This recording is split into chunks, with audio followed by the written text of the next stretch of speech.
Las sociedades de consumo destrozaron el medio ambiente, liquidaron millones de especies de plantas y animales, envenenaron los mares, los ríos y los lagos, contaminaron el aire, saturaron la atmósfera de dióxido de carbono y otros gases nocivos,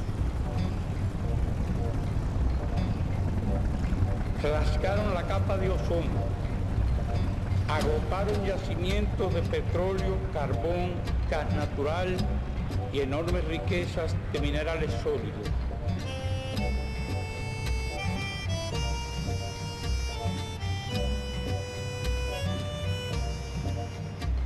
Exterminaron nuestros bosques y arruinaron los suyos.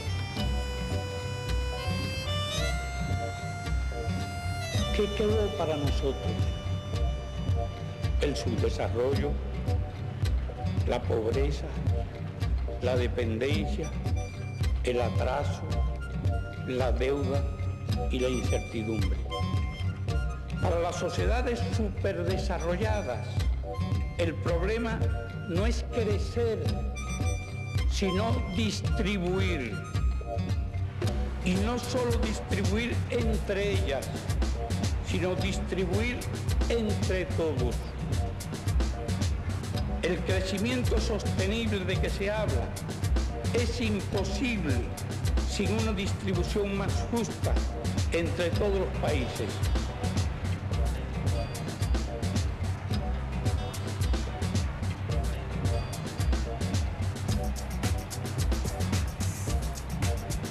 Quieras o no, la humanidad es hoy una sola familia y todos tendremos el mismo destino. Ante la profunda crisis actual, nos ofrece un futuro todavía peor, en el que no se resolvería jamás la tragedia económica, social y ecológica de un mundo que será cada vez más ingobernable. Algo tiene que hacerse para salvar la humanidad. Un mundo mejor es posible.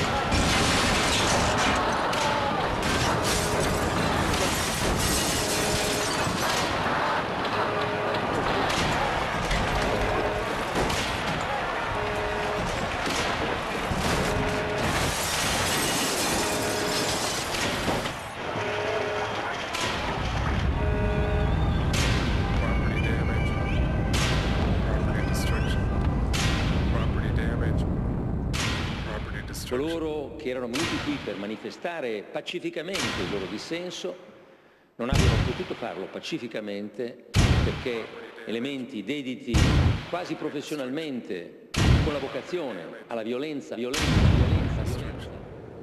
Property damage is not violent. You can't violate a building or a window or something like that. It's very different to us than the question of violence. That isn't violent unless you're advocating attacking individuals, which we do not do.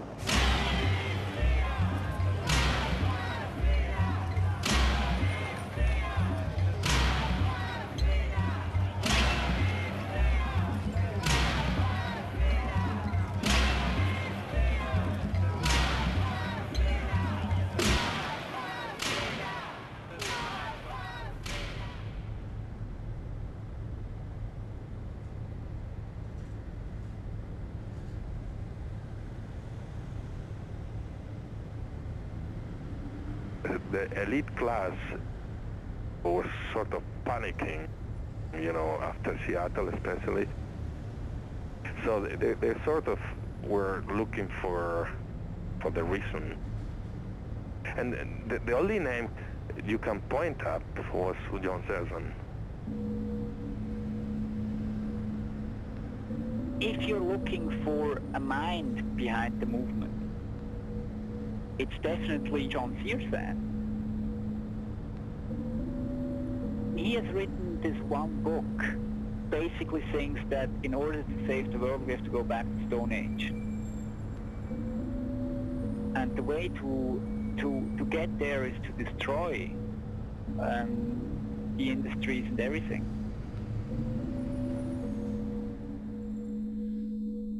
I find it kind of curious or strange that I've been called the architect of the tactic of property damage or the black bloc kind of activity. That certainly isn't true. Searsen lives a very, very modest life. And for example, for a long time, his only income, he was making money by giving his own blood. We're trying to encourage the questioning, just the questioning. Why do people go out there and try to protest or try to, do something? That isn't mindless violence. The mindlessness is sitting there doing dope, watching MTV, and then you go and get a job and you just schlep along. I mean, to me, that's violent.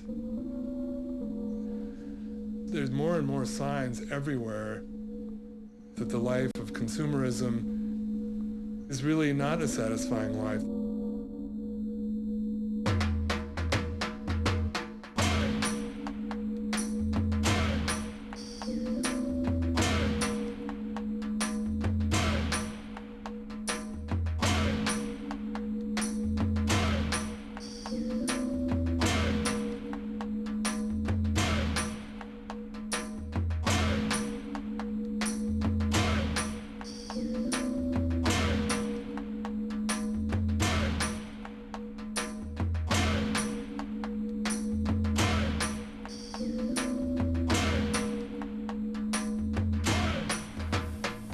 We cannot let the terrorists achieve the objective of frightening our nation to the point where people don't shop. Where people don't shop.